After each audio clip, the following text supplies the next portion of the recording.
In 1844, a man named Hazen Foss had a vision. It was very similar to the vision that Ellen White had a little while later after that. It was like encouragement for God's people, the believers, as they were journeying towards heaven. But he refused to share this message with the other believers. God specifically told him in the vision, you need to share this with the other believers.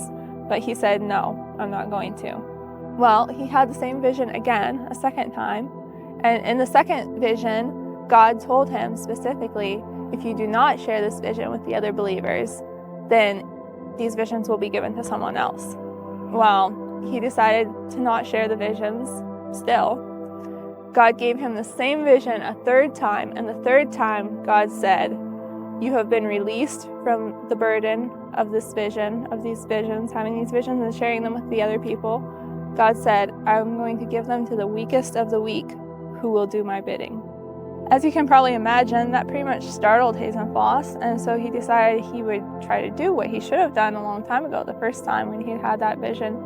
So he gathered a bunch of the believers around and told them how he had these visions, and then he tried to tell them what the visions had been about. And when he tried to tell them what the visions had been about, he could not remember anything, and he just had nothing to say. He couldn't remember at all. And the people who were there later said it was one of the most terrible meetings they had ever been in.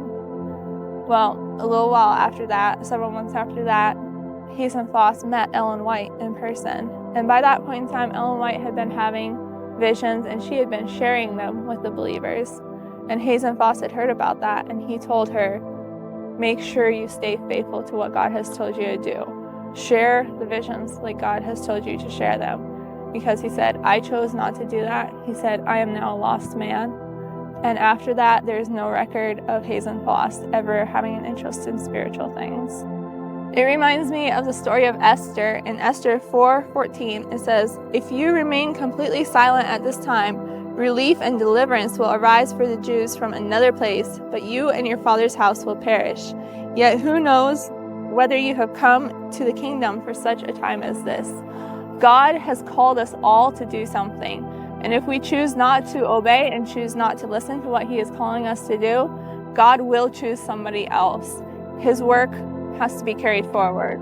You can be part of that if you choose to be part of that. If you choose not to be, God will honor that choice too. But just think of what an awesome opportunity we have to help God carry out his mission here on earth. When he calls us, our answer should be, here I am, Lord, send me. I'm Eden, and thank you for joining me at Here I Am, Send Me 360.